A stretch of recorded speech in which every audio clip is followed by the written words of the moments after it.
Thanks. John Charles, came from Portland, Oregon, and I'm something of an accidental activist on this topic. I mean, I grew up in the New Jersey area, used to be a theater in New York City on the rail system, worked in Midtown Manhattan, went to college in Pittsburgh, took buses everywhere, moved out to Portland in 1980, ridden all the different transit options thousands of times. It's kind of embarrassing to say this, but I bought a house in 1995 on the east side of Portland because there was only one rail line in Portland at the time. It was on the east side, and I wanted to be a rail commuter again, sort of like I was in New Jersey in the late 70s. And then it was about a year later, after I already ridden the rail hundreds of times, light rail that is, not commuter rail, hundreds of times, averaging about 15 miles per hour on seats in the rail cars that were designed for people, not to be disrespectful, but people who were a lot shorter and a lot skinnier than me. I thought, this isn't really working out the way I thought it was going to be. So maybe I made him, find a house really near. I wasn't actually near rail. I was 20 miles beyond the end of the rail line, which is, again, rail has a tendency to actually encourage people to move out of cities. It sort of encourages sprawl, if you want to use that all-purpose pejorative phrase. Because I was rewarded by driving to the end of the line, getting free parking, and then getting on the train, and there was always a train sitting there, and I always made sure I had a seat, whereas after 3 or 4 stops in, all the seats were gone, people had to stand. So the further you lived out of the central city, the better off you were. People kind of overlooked that. Anyway, I became a critic of rail after becoming a rail rider in Portland, and then I could see that the politics of rail was such that this was sort of a religious cult, and I knew that I couldn't stop the ever-growing system, so I thought, well, I'd take a camera and take a bunch of pictures and study what was happening, and at least be a witness to history, and maybe eventually put a message in a bottle and throw it out somewhere and say, regardless of what we're doing in Portland, try and learn the message, because no one is learning anything in Portland. But I watched a tape that Karen sent me of a HART hearing in May, in which a presentation was made about transit-oriented development, and there were the obligatory slides of Portland, because Portland is always in a presentation, and apparently the further away you are from Portland, the more appealing it sounds. But I'm going to try and debunk a few myths here today. My central message is basically, if you're going to spend money, I wouldn't say invest. That's the wrong word. If you're going to spend money on transit, you should spend it for transit purposes only, to move people as cheaply as possible. Don't think you're in the real estate business. Don't think you're going to create economic development, or value capture, transit-oriented development. These are all buzz phrases. No, it almost never works out that way, so be prepared to be disappointed if you're going to do that. So, picture here is a famous transit-oriented development project in Portland, which we'll get to in a little bit.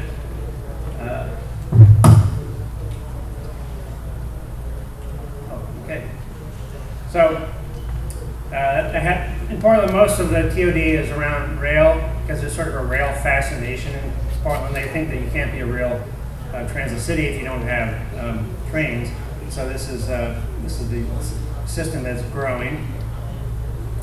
And more than 20 years ago, about 25 years ago, a local land use planning advocacy group was fighting a proposed highway bypass on the west side, and they hired Peter Calthorpe, a famous new urbanist planner, and they raised a bunch of money, and they created something that they called Blue Track, Land Use Transportation Air Quality, and their hypothesis was that if we kill off the highway expansion, if we kill off most highway and arterial growth in the region, and we build more light rail, and we do lots of mixed-use, high-density development near rail stations, we will change the way people live and work, and many more of them will take transit, and will be better off for having done that.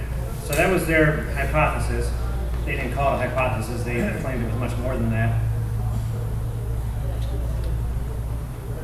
And see that basically under standard suburban development, you can see is that most trips would be auto, and then under TOD, you have much greater transit market share.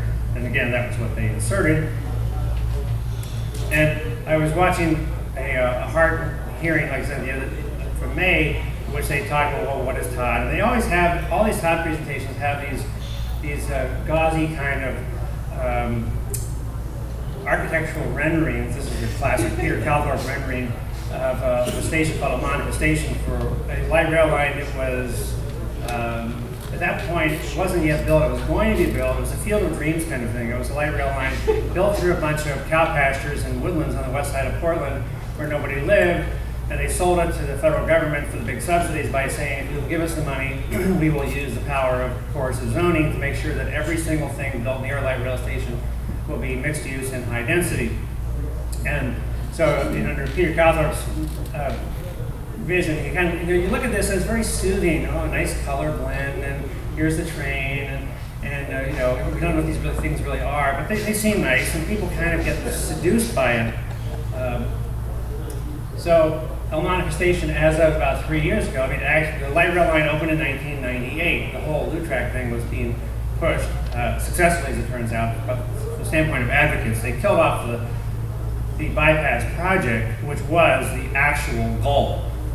Everything else was just kind of covered for that. They killed the highway. It made congestion worse. It made motorists suffer. So that was victory. Whether or not the Calthorpean New Urbanist Division ever worked out was kind of immaterial. So, but I've been studying these projects. I go out, I take pictures, I use students and interns and volunteers and freelancers who enjoy doing this with me to go out at 6 in the morning or 4 in the afternoon, and we count how people come and go all the time. We just observe, we just count, because they're usually pretty easy to, there's only a certain number of ways in and out, and we just say, well, how do people actually travel if they don't know you're watching? We don't use surveys. People will give you all kinds of bad answers. I don't care what you say you do. I only care what you actually do. So we just watch, and it turns out, so this is the El Monica Station of today. Here's the rail station. And so right next to the light rail line actually is a big parking lot, which that wasn't in the nice architectural rendering I showed. And here's a high density bunker, some retail along the way. And then you got this, which is about a quarter mile away. And then you got the obligatory kind of fake Philadelphia row house look there. And so for the 4 projects, there are now more projects, but 4 that we monitored. The one closest that has some decent max ridership. Max is the little nickname for our light rail system. It stands for Metropolitan Area Express. But I was naive enough when I bought my house on the east side that I thought, Max, Area Express, so there must be some express in the express. And then I found, no, it's all local. And when I called them to ask about that, I said, why did you run some local? I said, how'd you ever get into Max? He said, well, we had a contest. Some kid came up with it. I said, well, when are you going to run Express? He said, never. Okay. That's all part of the way things work in the transit world, I think. So you see here, more than 90% of trips in and out, peak period in the morning, are in a car. So then the Beaverton Round, another famous project from the 1990s. This is the West Side project. This is Portland over here, and then light rail goes through here. There's going to go out to Hillsborough over here. So again, I like to focus on these architectural drawings. They're very interesting because this is what the politicians or the appointed policymakers see at the time the decision has to be made to pull the trigger to do something. Again, they don't know what the future is. As Randall said, you can't predict what's going to happen in the future, but they always have these renderings. So when I see one being built, I always take a photo of these because it's kind of, I like to have the record there. It says, coming soon, right here, the round. And you see, well, here's the train going through.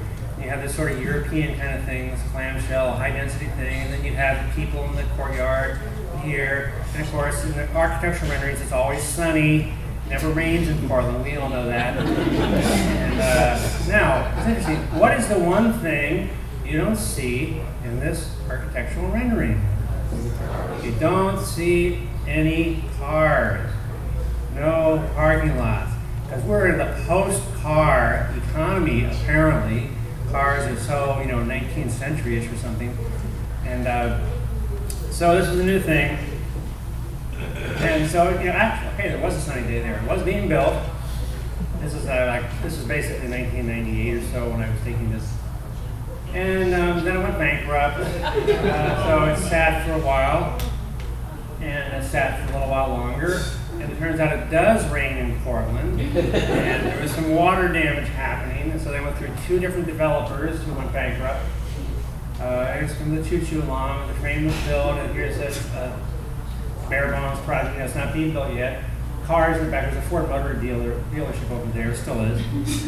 Well, people forget. There's a reason why they went through 2 developers went bankrupt is because there's a slogan in the Portland area. We need or among planners all over Oregon. We have to build up, not out.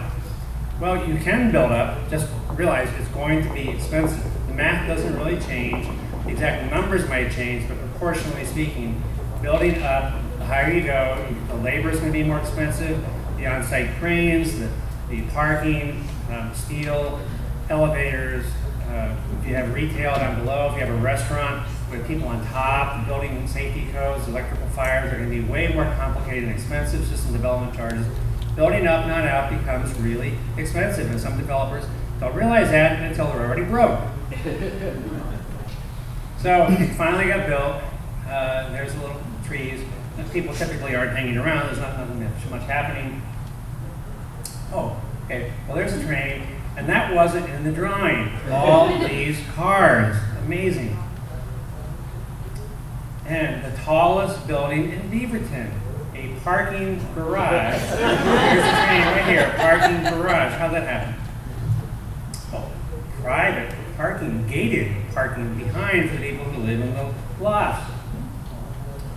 Oh, classic valet parking for the 24-hour fitness crowd.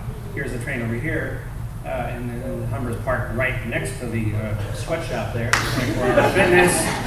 So I said, wow, this wasn't what they were selling to the policymakers back in 1996. And then water damage, so the developer who finally took it over had to redo the entire outsiding because now it was all leaking, and they were sued. And to the west, they used public money to tear down the Westgate movie theater, which used to be right there, and spent millions of dollars sitting on it. And now, finally, as of a few months ago, they're building a pack and stack 4-story housing project here, but it sat vacant, being useless for nearly 20 years.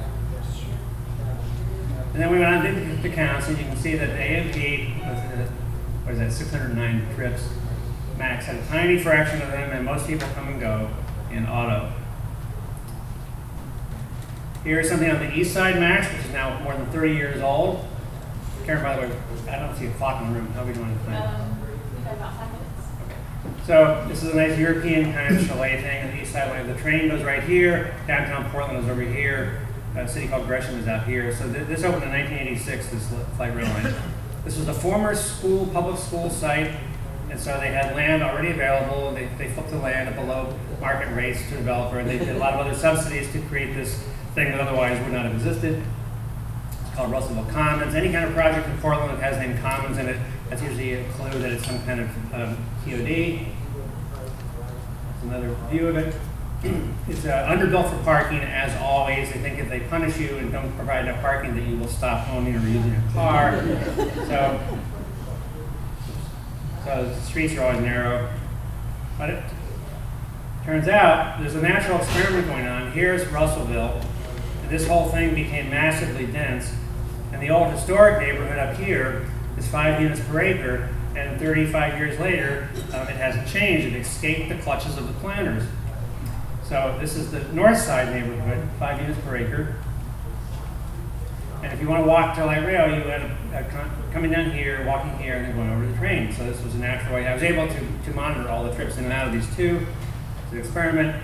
So the control group, 5 units per acre, you can see max use is tiny. It's about 7%.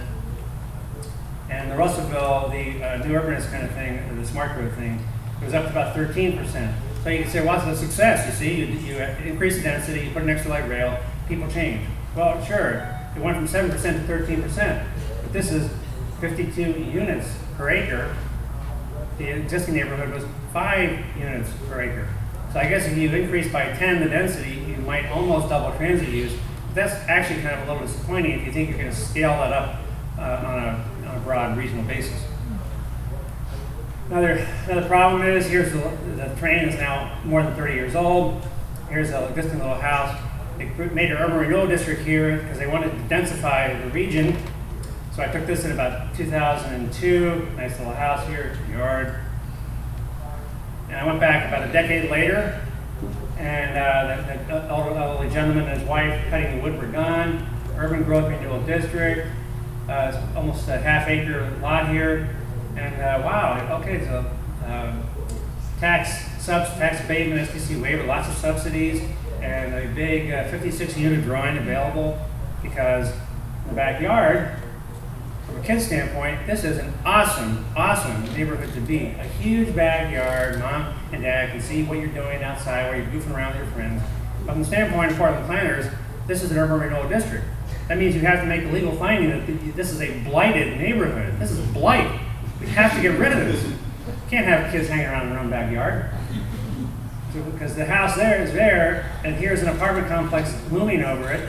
And what the city wants is to turn all these little houses into this, because basically they feel that you have a patriotic duty to serve the train. The train doesn't serve you. You must serve the train. We must get rid of these little houses with big yards and have stack and pack bunkers. Rockwood is also part of the first light rail line. This was a Fred Meyer, a big superstore, kind of like more than the Publix down here, bigger than that. And then in about 2003, after more than a decade of operation, Fred Meyer closed the store. They said the theft associated with the light rail line, it's right here, so the theft from light rail riders was so bad they had to shut the store. And no, it's not really attracting a lot of development here. So they decided part of the problem was that the light rail station itself was uninviting. So they had a multi-year process to improve the light rail station, and they came up with this.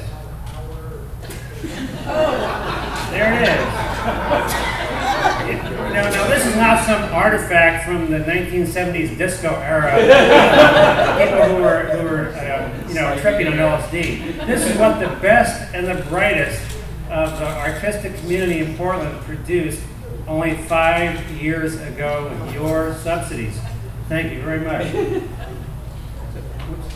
So I'm going to close this down. So there's the train coming through. So they hope that this will be the catalyst, the next catalyst for transit-oriented development in Portland, because lots of people want to live next to a station where they can't explain the artwork. In my little suburban neighborhood, our local park that I can walk to or drive to has, you can have a picnic there, the corporate or neighborhood picnic, and a little league park, and play hoops. It's a great place. It has both off-leash and on-leash dogs, like horseshoes, tennis. But if you're living in one of the Todds, the Arapahoe Station, one of the most famous Todds in the country in Portland that I didn't get into for time reasons, this is your little park. Yeah, I guess it's sort of fun. Or if you're in Center Commons, which is a more urban Todd, you get this, like right there, and high density. Yeah, mom and dad can look out the window there. There you are. That's a lot of fun. Oh, don't hit the ball in the cars there. So I would just say, it sounds good. There's our little train going through. You might imagine, hey, we can do all kinds of cool Todd right here. I'm not telling you what you should do. I'm just saying that if you're based, what you're thinking of doing is based on Portland, be skeptical. Don't get into the real estate business. Focus on ridership. And if you want to learn more, you can come on out to Portland. I'll show you around, or I can come back and talk more to you about this. But Portland experience has been very disillusioning, and I think you need to be a real skeptic when you hear claims about Portland and POD. Thank you.